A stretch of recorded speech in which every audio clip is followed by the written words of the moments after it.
Épisode 51, les voitures autonomes. Salut à toutes et à tous et bienvenue pour ce nouvel épisode. J'espère que vous allez bien, j'espère que vous êtes en forme. Moi, ça va plutôt pas mal, même si l'automne est arrivé à Varsovie, là où j'habite, en Pologne. C'est-à-dire que les températures se sont un peu rafraîchies, il fait froid le matin quand je sors de chez moi, et les arbres commencent à perdre leurs feuilles. Donc bon, c'est un peu moins agréable que l'été, mais heureusement j'ai beaucoup de choses à faire, j'ai beaucoup de travail, je suis très occupé, donc j'ai pas vraiment le temps de penser au changement des saisons et j'ai pas le temps de m'ennuyer. Si vous écoutez le podcast régulièrement, vous savez que depuis quelques semaines, ou plutôt depuis quelques mois, je travaille sur un programme pour aider les personnes qui ont un niveau intermédiaire à passer au niveau supérieur, à un niveau plus avancé.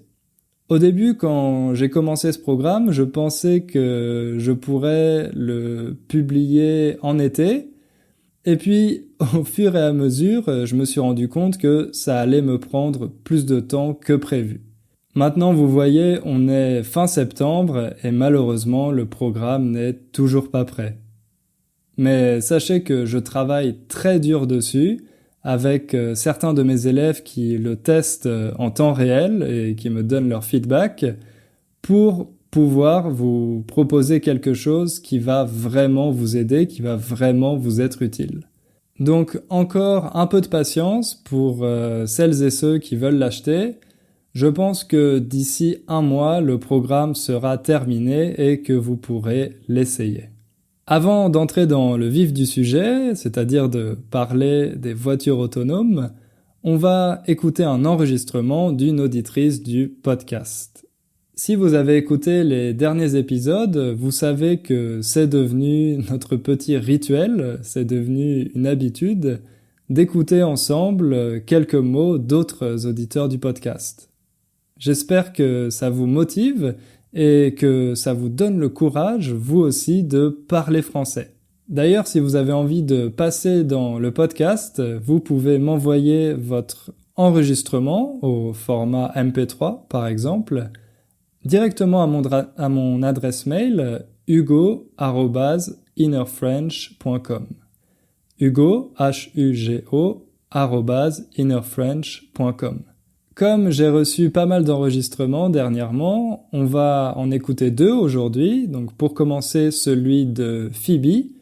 Et puis, à la fin de l'épisode, on écoutera le témoignage de Jenny. Cher Hugo, merci beaucoup pour le podcast Inner French que je viens de trouver la dernière soirée.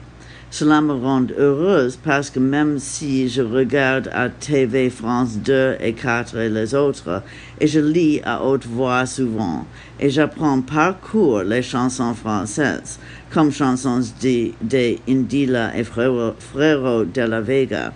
Mais il reste difficile d'écouter et l'apprendre parce que les Français parlent avec vitesse. Je peux entendre les idées principales, mais je ne peux pas toujours déchiffrer les plusieurs détails. Avec Inner French, je peux comprendre presque tout. Ça, c'est bien. La dernière écoute était celle des vacances françaises. Cela me rappelait les vacances anciennes quand j'avais 8 ans. On habitait en Angleterre à cette époque. Et la famille visitait la France et Belgique. En 1962, la plage du côté de la Méditerranée était absolument parfaite, avec les sables blancs pour des kilomètres et la plage presque vide. Quelques mots de moi-même. Je suis artiste et poète américain de 65 ans. J'ai étudié le français à l'école secondaire il y a 50 ans. Oui, mais je n'ai pas parlé ou écouté la langue depuis tout ce temps. Ce n'est que récemment que j'ai tombé amoureuse de toutes les choses françaises. Je ne peux pas l'apprendre assez vite. Depuis peu, j'ai rencontré une personne qui demeure à proximité de moi. Avec elle, je peux pratiquer parler français. Et maintenant, je peux aussi écouter à Inner French et apprendre beaucoup. J'utilise aussi le website apprendre tv5monde.com. Je n'ai pas l'intention de visiter la France ou de voyager à cause des émissions de carbone. Mais parce que je vis en Vermont, ce serait facile d'aller à Montréal à partir d'ici.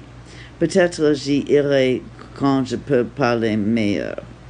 Merci encore pour ce podcast très utile, plein d'informations et amusante. Sincèrement, Phoebe Sparrow Wagner. Merci Phoebe, merci beaucoup pour ton histoire. C'est vraiment super d'entendre comment ta relation avec le français a évolué au fil des années. Et je suis vraiment content de voir ta motivation et de voir qu'après tout ce temps, tu as décidé de recommencer à apprendre le français. Tu dis dans ton témoignage que les Français parlent vite et que c'est difficile de les comprendre. Ça, c'est la chose que j'entends le plus souvent, je pense, avec mes élèves, et c'est vrai que ça pose beaucoup de difficultés. Mais comme j'ai déjà dit plusieurs fois, la solution pour ça, c'est de passer un maximum de temps avec la langue, d'écouter différentes sources de français, pas seulement mon podcast, mais aussi de regarder des vidéos sur YouTube, des séries sur Netflix, d'écouter d'autres podcasts, peut-être des podcasts qui sont destinés aux Français et pas seulement aux personnes qui apprennent le français, même si au début ça vous semble très difficile. Si vous le faites régulièrement et que vous écoutez chaque épisode plusieurs fois ou que vous regardez chaque vidéo plusieurs fois, je vous garantis que petit à petit, votre compréhension va s'améliorer de façon très naturelle. Je sais que c'est frustrant, mais essayez de ne pas vous concentrer sur tous les petits détails que vous ne comprenez pas. Essayez surtout de voir le sens global, le sens général, et puis pour les détails, c'est quelque chose que vous pourrez voir plus tard. L'important, ce n'est pas de tout comprendre à 100%, l'important c'est de trouver des choses intéressantes qui vont vous donner envie de pratiquer régulièrement. Et puis, je vous conseille aussi de prendre votre temps. Ne soyez pas frustrés parce que vous avez l'impression que vos progrès sont lents. C'est quelque chose d'assez normal. On ne peut pas apprendre une langue en seulement quelques semaines. Ça demande du temps et c'est pour ça que c'est vraiment important de faire des choses qui vous plaisent, de faire des choses qui vous donnent du plaisir parce que comme ça, vous n'allez pas voir le temps passer. Donc Phoebe, je te conseille de continuer tout ce que tu fais déjà, de continuer à chanter en français, à lire des romans, et je te garantis qu'après quelques temps, les résultats vont être au rendez-vous. Allez, maintenant on va passer à notre sujet principal, les voitures autonomes. Si vous regardez des films de science-fiction ou que vous lisez des romans de science-fiction, vous savez peut-être qu'avant, quand on imaginait les voitures du futur, on pensait plutôt à des véhicules volants. On pensait que la vraie révolution technologique qui concernerait les voitures, ça serait qu'elles seraient capables de voler. Mais en réalité, ce qui est en train d'arriver maintenant, c'est que les voitures deviennent autonomes. Autrement dit, elles n'ont plus besoin de conducteurs. Elles sont indépendantes et elles peuvent se conduire toutes seules. C'est ça, la vraie révolution technologique qui est en train de se produire actuellement. C'était quelque chose qu'on n'imaginait peut-être pas encore il y a une vingtaine ou une trentaine d'années, et aujourd'hui, c'est en train de devenir une réalité. Cette révolution, comme chaque révolution, elle pose beaucoup de questions. D'un côté, il y a les promesses, toutes les opportunités que cette révolution va apporter. Mais de l'autre, il y a aussi quelques menaces, autrement dit, des choses négatives qui représentent peut-être des dangers pour l'homme. Donc aujourd'hui, on va essayer de voir un peu ces deux côtés, les promesses et les menaces, et puis on va s'intéresser de plus près à la technologie et on va voir quelle est aujourd'hui la réalité des voitures autonomes. Est-ce que les voitures autonomes sont déjà disponibles? Est-ce qu'elles sont déjà présentes sur le marché?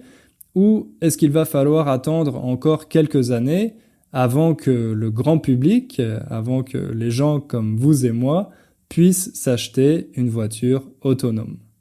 Ok, vous êtes prêts? Alors, c'est parti.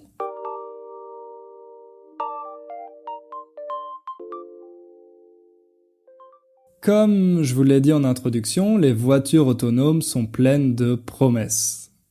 D'abord, elles vont permettre d'augmenter notre confort. En fait, les voitures autonomes, c'est un peu un rêve pour les personnes comme moi qui détestent conduire. Moi, j'ai mon permis de conduire, c'est-à-dire j'ai ce document officiel, cette autorisation de conduire, mais je déteste ça. J'ai passé mon permis quand j'avais 18 ans, mais ensuite, comme j'ai fait mes études dans une grande ville, à Paris, j'avais pas besoin d'avoir de voiture. Ce qui fait que j'ai jamais vraiment eu la possibilité de conduire de façon régulière et de prendre confiance en moi. Et pour conduire, c'est comme pour parler une langue, la confiance en soi, c'est quelque chose de très important. Donc pour les personnes qui détestent conduire, la voiture autonome, c'est vraiment un rêve. Et puis même quand on aime conduire, on n'a pas toujours envie de perdre 30 minutes ou 1 heure par jour dans la voiture en allant au travail. Avec les voitures autonomes, on peut imaginer que ce temps ne sera plus perdu parce qu'on pourra l'utiliser pour faire autre chose. Pendant que votre voiture autonome vous conduira au travail, vous pourrez envoyer des emails, lire un livre ou même regarder une série en français. Bref, les trajets en voiture deviendront complètement différents et beaucoup plus confortables. En plus de vous faire gagner du temps, grâce aux voitures autonomes, on pourra aussi se déplacer même quand on n'est pas en forme, même quand on n'est pas en état de conduire. Par exemple, si on est malade ou si on a bu beaucoup d'alcool. Vous savez que quand on a bu beaucoup d'alcool, on n'a pas le droit de prendre le volant parce que c'est très dangereux, à la fois pour vous, pour les passagers et puis pour les autres conducteurs. Mais avec les voitures autonomes, peu importe l'état dans lequel vous êtes, vous pourrez vous déplacer en toute sécurité. Et puis, une autre promesse de ces voitures autonomes, c'est qu'elles vont permettre d'éviter les embouteillages. Les embouteillages, on dit aussi les bouchons dans la langue familière, c'est quand il y a beaucoup de voitures qui sont au même endroit et que la circulation est bloquée. Comme les voitures autonomes seront en théorie capables de communiquer entre elles, elles pourront se répartir les différentes routes, les différents itinéraires, afin d'éviter justement que beaucoup de voitures se trouvent au même endroit au même moment, et comme ça, il n'y aura pas d'embouteillage. Donc la circulation sera plus fluide. Tout ça, ce sont des innovations qui vont permettre d'améliorer le confort de la conduite. Mais les voitures autonomes représentent aussi une opportunité pour une nouvelle catégorie d'usagers. Des personnes qui, jusqu'ici, ne pouvaient pas conduire de voiture. On peut penser par exemple aux personnes qui souffrent d'un handicap qui les empêche de conduire. Grâce à la voiture autonome, elles vont elles aussi devenir plus indépendantes car elles vont avoir la possibilité de se déplacer facilement et de manière sûre. On peut aussi penser aux personnes âgées qui ne sont plus capables de conduire. Eh bien, elles vont avoir cette possibilité de se déplacer librement. Mais là où les attentes sont les plus grandes en ce qui concerne les voitures autonomes, c'est pour la sécurité. Il y a un rapport de l'Organisation mondiale de la santé qui date de 2017 qui indique que chaque année dans le monde, il y a entre 20 et 50 millions de blessés liés à des accidents de la route. On peut aussi voir ce problème sous un angle un peu plus cynique parce que l'OMS a estimé que tous ces accidents de la route coûtent très cher aux économies des pays. Ils représentent environ 3% du PIB des pays. Le PIB, je pense que je vous l'ai déjà dit, c'est le produit intérieur brut, l'indicateur qui mesure la richesse, la production d'un pays. Il y a différentes études qui ont estimé que 9 accidents sur 10 sont causés par une erreur humaine. Pas par un problème technique de la voiture, mais parce que le conducteur a pris une mauvaise décision. C'est pour ça que les chercheurs et les ingénieurs estiment que si on arrive à rendre les voitures autonomes, on va diminuer drastiquement le nombre d'accidents. Mais d'un autre côté, il faut faire attention à ne pas être trop optimiste. Parce que quand on estime que 9 accidents sur 10 sont causés par une erreur humaine, de l'autre côté, on ne sait pas combien d'accidents sont évités justement grâce à la réaction du conducteur. Ça, c'est quelque chose qui est beaucoup plus difficile à estimer, donc on ne peut pas vraiment dire que mécaniquement, si toutes les voitures deviennent autonomes, on va éviter 9 accidents sur 10. Ce n'est pas aussi facile que ça, mais malgré ça, il y a un consensus parmi les chercheurs pour dire que rendre les voitures autonomes permettrait de beaucoup diminuer le nombre d'accidents sur la route.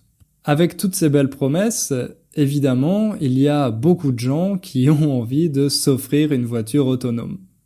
Mais quand on parle d'autonomie, en fait, il y a différents niveaux. Il y a du niveau 1 au niveau 5, le niveau 1 où la voiture n'est pas du tout autonome et le niveau 5 où elle l'est totalement. Mais entre ça, on peut dire qu'il y a des niveaux de semi-autonomie. Par exemple, maintenant, il y a déjà beaucoup de voitures qui disposent de systèmes de freinage d'urgence. Le freinage, ça vient du verbe freiner, ça veut dire arrêter un objet en mouvement. Donc si vous êtes en voiture et que vous voulez vous arrêter, que vous voulez stopper, vous devez freiner. Et maintenant, dans beaucoup de voitures, il y a un système qui permet de freiner automatiquement dans une situation dangereuse.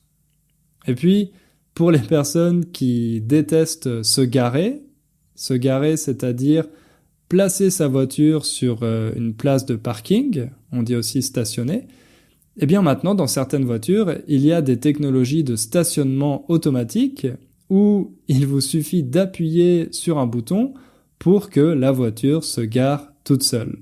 Et ça, c'est vraiment génial.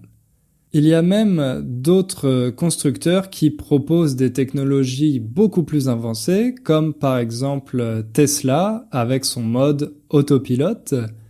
Donc dans certaines voitures Tesla, vous pouvez activer le mode autopilote pour que la voiture se conduise toute seule. Mais attention, ça ne veut pas dire que la voiture est complètement autonome, parce qu'il y a toujours besoin d'un conducteur qui garde sa vigilance, qui fasse attention à la route pour pouvoir reprendre le contrôle en cas de situation dangereuse. Donc on ne peut pas dire qu'il s'agit d'une voiture autonome. Et en fait, ce genre de système est assez dangereux. Parce que d'un côté, on a l'impression qu'on peut faire autre chose, qu'on peut relâcher notre attention et envoyer des emails par exemple, mais de l'autre, s'il y a une situation dangereuse, on doit réagir très rapidement. C'est pour ça que, malheureusement, il y a déjà eu plusieurs accidents liés à ce mode autopilote sur les voitures Tesla, mais aussi sur d'autres constructeurs automobiles qui proposent une technologie similaire. Au contraire, il y a d'autres entreprises qui essayent déjà de développer des voitures 100% autonomes. Des voitures dans lesquelles il n'y a pas de volant pour changer la direction, ni de pédale pour accélérer et pour freiner. C'est simplement un véhicule dans lequel on monte, on indique notre destination et le véhicule nous y conduit. C'est par exemple le cas de Google avec sa filiale qui s'appelle Waymo et qui a développé ce genre de solution avec une petite voiture très mignonne d'ailleurs avec 2 places.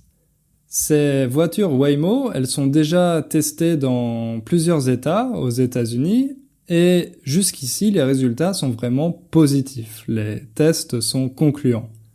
En fait, cette technologie de la voiture 100% autonome est beaucoup plus sûre, évidemment, elle apporte plus de sécurité que les systèmes de semi-autonomie comme Tesla. Et ce qui est intéressant, c'est que les innovations, en général, ne viennent pas des constructeurs automobiles. Elles viennent plutôt d'acteurs qui n'étaient pas présents sur le marché de la voiture jusqu'à il y a quelques années et qui développent les technologies de façon complètement différente. Parce qu'elles ont une perspective, elles ont un point de vue qui est très différent de celui des constructeurs traditionnels. Je pense bien sûr à Google avec Waymo, comme on vient de le voir, mais aussi aux applications comme Uber. Ces nouveaux acteurs, ils considèrent les voitures comme un service et non plus comme un produit, comme le faisaient avant les constructeurs traditionnels. Autrement dit, les voitures autonomes doivent être une solution pour permettre de se déplacer, un peu comme les transports en commun, mais avec plus de flexibilité et évidemment plus d'autonomie. Au lieu de posséder notre voiture, dans le futur, on aura peut-être simplement un abonnement avec une application, et puis on pourra commander une voiture quand on en aura besoin, un peu comme avec un taxi, sauf qu'il n'y aura pas de chauffeur dans ce taxi. Ça, c'est plutôt une bonne chose parce qu'en théorie, ça va nous permettre de diminuer la pollution. Il y aura moins de voitures parce que chaque famille ne possédera pas sa propre voiture, mais elles seront utilisées d'une façon plus optimale pour permettre à tout le monde de se déplacer avec beaucoup de flexibilité. Malheureusement, la technologie des voitures autonomes est encore loin d'être parfaite. Il y a déjà eu plusieurs accidents, dont un accident mortel en mars dans l'État de l'Arizona, aux États-Unis. Une femme a été tuée suite à un accident avec une voiture autonome contrôlée par l'entreprise Uber. En fait, il faut savoir que depuis plusieurs mois, Uber faisait des tests sur la route, elle testait ses voitures autonomes, et en mars, cette femme qui essayait de traverser la rue a été percutée par une de ces voitures et elle est morte ensuite à l'hôpital. Évidemment, ça a provoqué beaucoup de réactions dans les médias, beaucoup de personnes ont critiqué ces tests, donc en réaction, Uber a décidé de mettre un terme, ça veut dire d'arrêter ces tests pour un certain temps. Avec ce genre d'accident, on voit qu'à côté de toutes les opportunités, toutes les promesses des voitures autonomes, il y a aussi un grand nombre de problèmes et de menaces.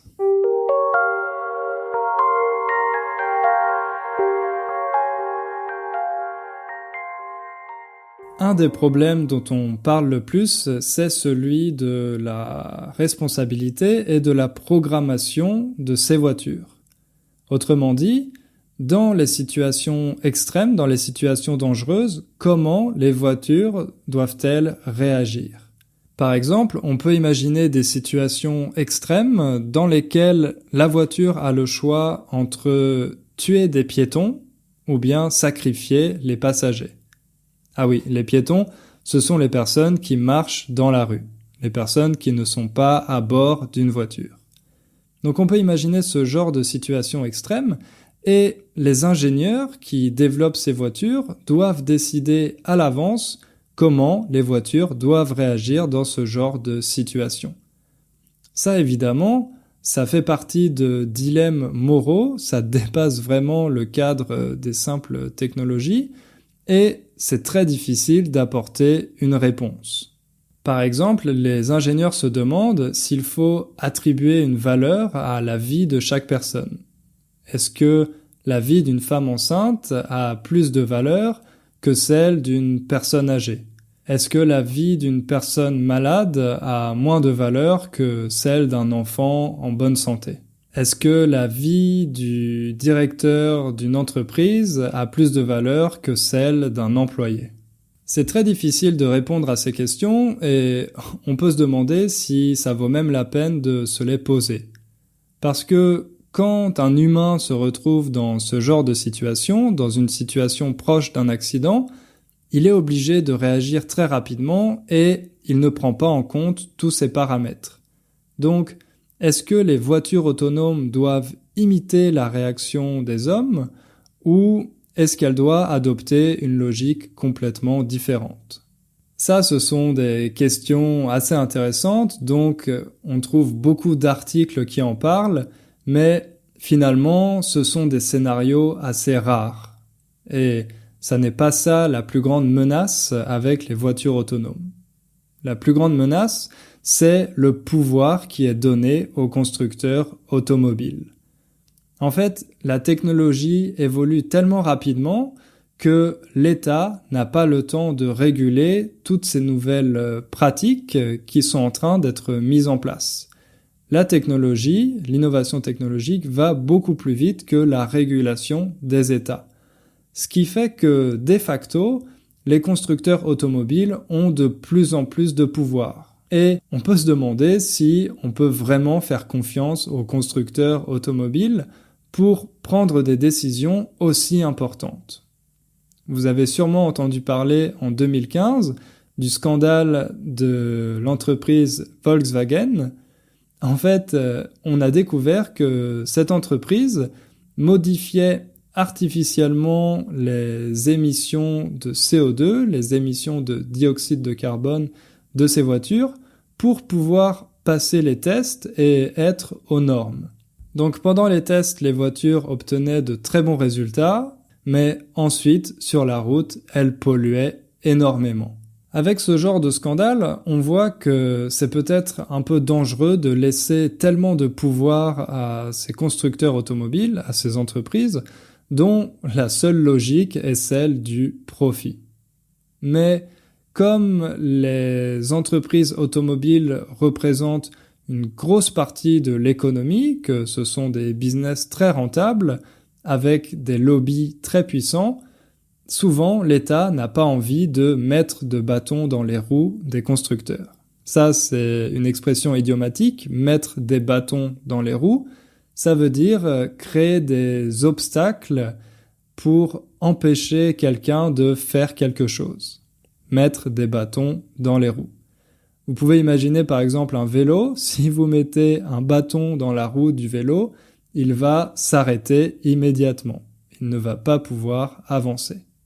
Évidemment, chaque État, dans chaque pays, a envie d'aider ces entreprises à se développer, surtout dans le cadre de la concurrence mondiale. Donc, pour ne pas freiner les innovations, pour ne pas ralentir les constructeurs automobiles, il leur donne des autorisations et la régulation est encore assez faible. Ça, malheureusement, ça se fait au détriment parfois de la sécurité des citoyens. Bref, pour conclure, on peut dire qu'évidemment, les promesses des voitures autonomes sont très séduisantes, mais qu'il ne faut pas oublier d'être vigilant, de faire attention à la manière dont elles sont développées, car le plus important, ça doit rester la sécurité des utilisateurs. C'est plus important que les utilisateurs restent en vie et puissent se déplacer de manière sûre, plutôt que de leur offrir le confort d'envoyer des emails dans leur voiture. Je pense que le vrai défi, c'est vraiment celui de la sécurité et pas forcément celui du confort.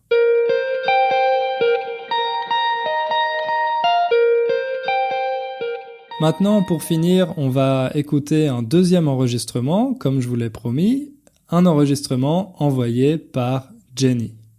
Bonjour Hugo, je m'appelle Jenny. Je viens d'Angleterre, mais actuellement, je passe une moitié de l'année en France. et une moitié en Écosse. J'ai pris ma retraite de mon propre entreprise il y a 2 ans, quand mes 2 fils viennent de finir leur études à l'Université d'Édimbourg. J'ai pris la décision de suivre mon carrière artistique et c'est pour cela qu'on a acheté une maison en France avec un petit atelier d'art pour peindre des tableaux. C'est important pour moi ce que je peux comprendre des francophones pour savoir mes voisins en France.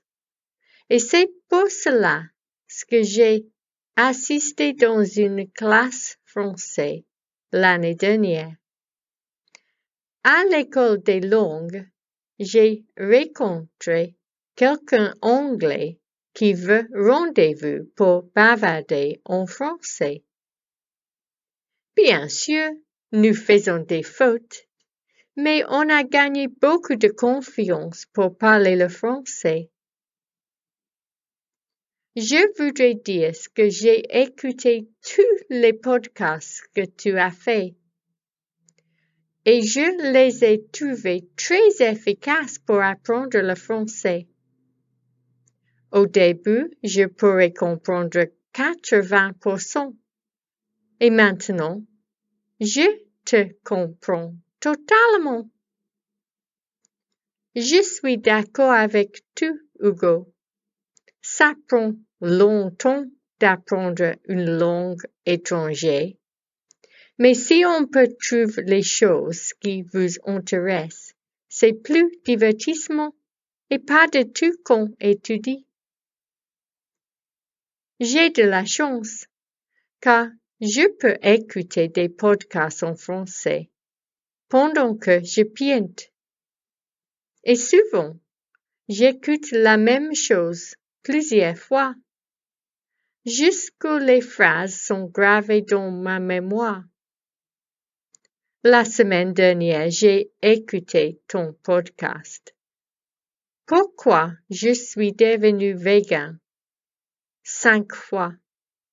Et après ça, j'ai dit à mon mari, ce soir, on ne mange pas de la viande, seulement des légumes pour nous maintenant. C'est vrai, ce que j'étais déjà presque végétarienne. Pas végan encore, mais on verra. Peut-être en avenir, grâce à ton podcast, Hugo. J'ai 58 ans, pas jeune. J'apprends le français il y a 2 ans. Il reste que j'ai beaucoup plus que je dois savoir s'agit la langue française. Je voudrais parler plus couramment, lire des livres en français plus vite, ne pas faire des fautes. Mais je voudrais dire à tous les gens qui suivent Inner French de continuer à faire le gros effort de parler français. Si je peux le faire, vous pouvez aussi.